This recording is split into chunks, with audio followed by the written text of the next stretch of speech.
സ്വർഗസ്ഥനായ പിതാവാൻ ദൈവത്തിൻ്റെ നാമം ഇന്നും എന്നേക്ക് സ്തുതിക്കപ്പെടുമാറാകട്ടെ. 2019 മുതൽ മാനസാന്തരപ്പെട്ട് ആ ഇസ്രായേലിൻ്റെ ദൈവത്തെ അറിയുവാൻ സാധിച്ചു. 2020 ആയപ്പോൾ ആ ദൈവത്തോട് ചേരുവാൻ സ്നാനമേറ്റു.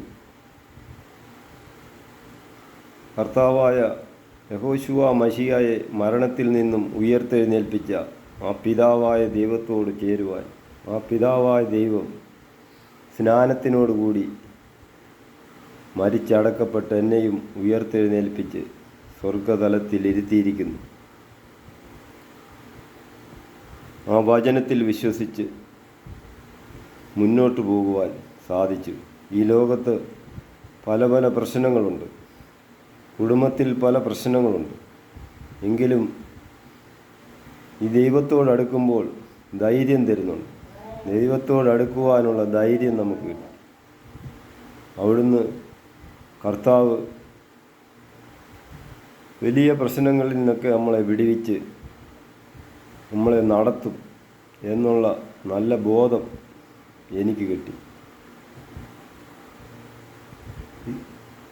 സീനായി മലയിൽ 10 കൽപ്പന കൊടുത്ത ആ പിതാവായ ദൈവത്തോടടുക്കുവാൻ, ആ പിതാവിൻ്റെ കൽപ്പനകൾ അനുസരിക്കുവാൻ, ആ സ്വസ്ഥതയിൽ പ്രവേശിക്കുവാൻ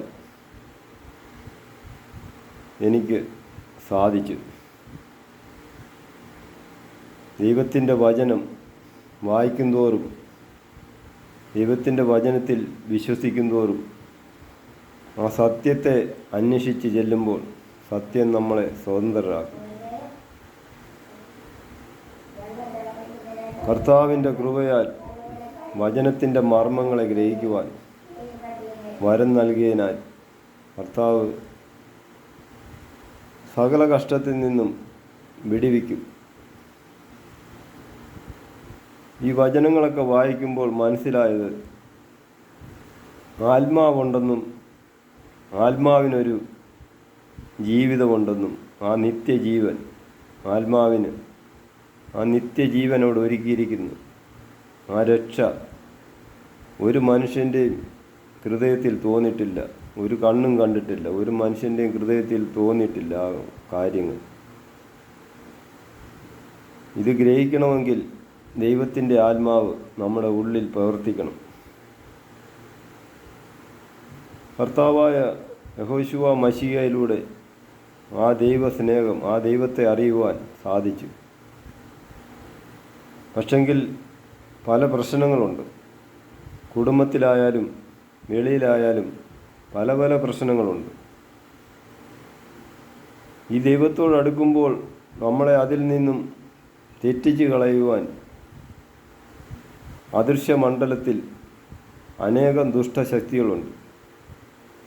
അനേകം പ്രശ്നങ്ങളിൽ നമ്മളെ വഴിതിരിച്ച് വിടുവാൻ, ആ ദൈവത്തോടടുക്കാതിരിക്കുവാൻ പല പല പ്രശ്നങ്ങൾ നമുക്ക് വരും.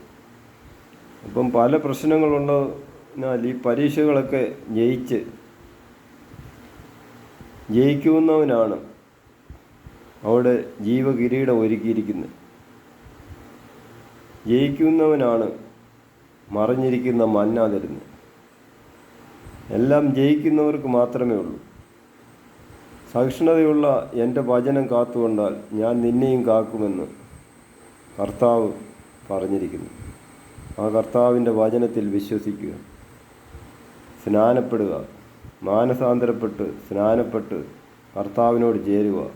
ആ യഹോശുവ മശിഹായിലൂടെ നമുക്ക് തന്നിരിക്കുന്ന ആ രക്ഷ കളയാതെ ആ നിത്യജീവനിലേക്ക്, ആ നിത്യജീവൻ പ്രാപിക്കുവാൻ നമ്മൾ എല്ലാവരും ഒരുങ്ങുക. തന്നെത്താൻ ശോധന ചെയ്ത് വചനങ്ങൾ വായിച്ച് ആരെയും നമുക്ക് മാനസാന്തരപ്പെടുത്തുവാനോ ആരെയും ഈ ദൈവത്തോട് ചേരുവാൻ നമ്മൾ പറഞ്ഞാലോ, ഓരോരുത്തർക്കും ഓരോ പ്രശ്നങ്ങളുണ്ട്, ഓരോരുത്തരും ഓരോ രീതിയിലാണ് ദൈവത്തിൻ്റെ കാഴ്ചപ്പാടുകൾ. പക്ഷെങ്കിൽ എന്തെല്ലാം പ്രശ്നം വന്നാലും ആ നിത്യജീവൻ എനിക്ക് വേണം എന്നുള്ള ആ ഒരു തീരുമാനമാണ് എന്നെ ഇത്രത്തോളം ദൈവത്തോട് അടുപ്പിച്ചത്. ആത്മാവിനെ കളയാതെ ആ നിത്യജീവൻ പ്രാപിക്കണം എന്നുള്ളതാണ്. ഈ താൽക്കാലിക ജീവിതം, ഈ ഭൂമിയിലെ താൽക്കാലിക ജീവിതത്തിന് വേണ്ടി പല രീതിയിലും പല കഷ്ടപ്പാടുകളും സഹിച്ച് നമ്മൾ ജീവിക്കുമ്പോൾ, പക്ഷെങ്കിൽ ഈ ലോകത്ത് ജീവിക്കുന്നില്ല. ഈ ജഡരത്നങ്ങൾക്ക് ഈ ലോകത്ത് എന്നും ജീവിക്കാൻ പറ്റത്തില്ല. അപ്പോൾ ഇവിടുന്ന് മാറ്റപ്പെടണം. അപ്പോൾ ഇവിടുന്ന് മാറ്റപ്പെടുന്നതിന് മുമ്പേ നമ്മൾ ഈ ഭൂമിയിൽ ജീവിക്കുമ്പോൾ തന്നെ നമ്മൾ ആ ദൈവത്തെ അറിയുവാൻ ശ്രമിക്കണം, ആ ദൈവത്തോട് ചേരുവാൻ ശ്രമിക്കണം. എങ്കിലേ നമുക്ക് ആ ദൈവം വച്ചിരിക്കുന്ന ആ വ്യവസ്ഥ, ആ നിത്യജീവൻ ഒരുക്കിയിരിക്കുന്നത് നമുക്ക് പ്രാപിക്കാൻ കഴിയത്തുള്ളൂ. അതുകൊണ്ട് ആ ദൈവത്തിൽ വിശ്വസിച്ച് ആ ഇസ്രായേലിൻ്റെ ദൈവത്തോട് ചേരുവാൻ എല്ലാവരും ശ്രമിക്കുക. Praise the Lord.